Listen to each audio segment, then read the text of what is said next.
राज्यामध्ये जिल्हा परिषद आधी महापालिका निवडणूक घ्यायची का याचा विचार राज्य निवडणूक आयोग करत आहे, तर जिल्हा परिषद निवडणुका 2 टप्प्यात घेण्याचा विचार करत आहे असं कळत आहे। ज्या ठिकाणी 50% आरक्षण मर्यादा ओलांडलेली आहे त्या ठिकाणच्या जिल्हा परिषद निवडणुका या दुसऱ्या टप्प्यात घेण्याचा राज्य निवडणूक आयोगाचा विचार आहे। स्थानिक स्वराज्य संस्थांच्या निवडणुकांमध्ये 50% आरक्षण मर्यादा ओलांडल्याच्या मुद्द्यावरती सर्वोच्च न्यायालयात 21 जानेवारीला पुढची सुनावणी आहे। आणि ही थेट दृश्य आपण बघतोय MMRDचा कार्यक्रम, आणि या कार्यक्रमासाठी मुख्यमंत्री आणि उपमुख्यमंत्री दोघेही दाखल झालेले आहेत। खरं तर नगर परिषद आणि नगरपंचायत निवडणुका कालच पार पडलेल्या आहेत। आज निकाल अपेक्षित होता, मात्र आजचा निकाल हा 21 तारखेपर्यंत पुढे ढकलण्यात आलेला आहे। आणि त्यानंतर आपण बघतोय MMRDचा हा खास कार्यक्रम। या कार्यक्रमासाठी मुख्यमंत्री दाखल झालेले आहेत, तसंच उपमुख्यमंत्री एकनाथ शिंदे हे देखील दाखल झालेले आहेत।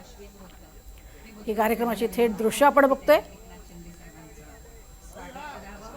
एकीकडे मुख्यमंत्री आणि उपमुख्यमंत्री दोघे एकत्रित येणार का, दिसणार का, असा सवाल वारंवार उपस्थित केला जात होता, कारण कालच्या एका कार्यक्रमाला हे दोघे एकत्र दिसलेले नव्हते। मात्र आज MMRDच्या या विशेष कार्यक्रमासाठी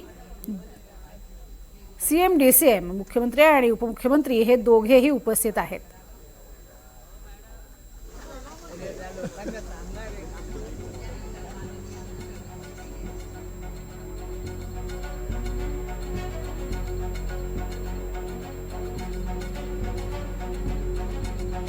खास मुंबईमध्ये हा कार्यक्रम पार पडतो आहे।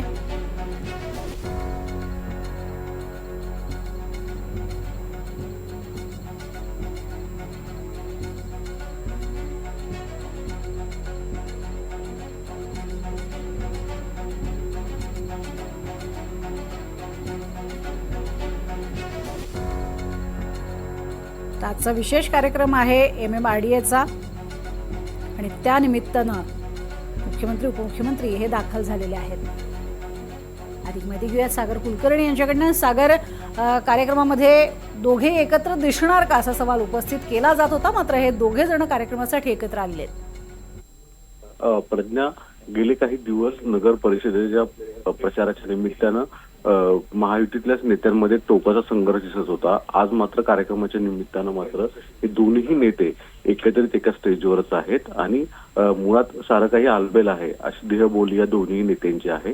याचा अर्थ स्पष्ट आहे की महायुतीला त्यांच्या ज्या स्पर्धा आहेत त्या कुठपर्यंत ठेवायच्या आणि त्याचे परिणाम कुठपर्यंत ठेवायचे हे नेत्यांना चांगलंच माहिती आहे। आता काल एक चर्चा सुरू होती की 6 डिसेंबरच्या प्रिपरेशनसाठी जी मुख्यमंत्र्यांनी बैठक बोलवली होती त्याला एकनाथ शिंदे हे उपस्थित राहिले होते, आणि मग हा टोकाचा संघर्ष परत वाढेल की काय।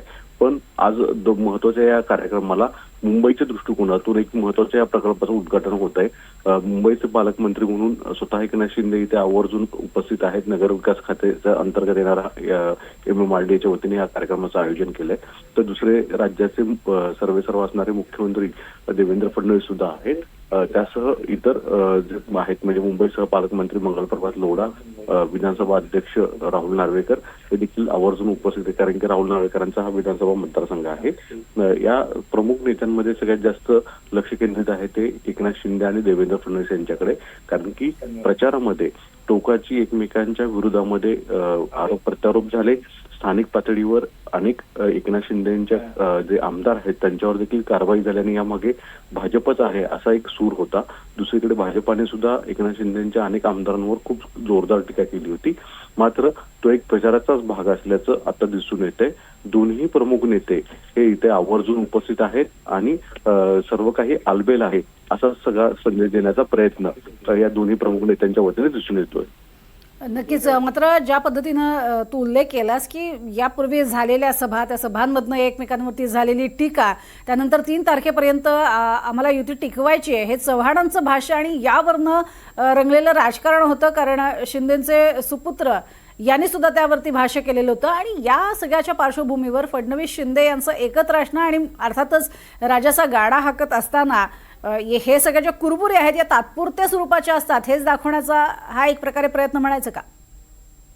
वास्तविकतेत वारंवार युतीचे प्रमुख नेते स्वतः देवेंद्र फडणवीस असतील किंवा एकनाथ शिंदे असतील आणि अजितदादा हे सांगत होते की स्थानिक पातळीची निवडणूक आहे आणि स्थानिक पातळीवर आहे आरोप प्रत्यारोप चालतच राहतील.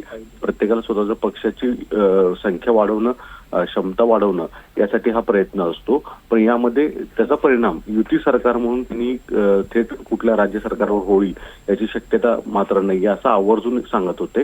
कदाचित हेच सगळं काही दिसून येतं, कारण की एका बाजूला कालपर्यंत मतदान होईपर्यंत हे सगळे नेते एकमेकांच्या विरोधात टोकाची टीका करत होते, प्रचारामध्ये नक्कीच. अत्यंत खालच्या पातळीपर्यंत जात होते. पण अशा परिस्थितीत आता सारं काही आलबेल आहे, काहीच घडलं नाहीये आणि यापुढेही घडणार नाही अशीच या नेत्यांची देहबोली आता दिसून येते. नक्कीच. तर धन्यवाद या संपूर्ण माहितीसाठी सागर.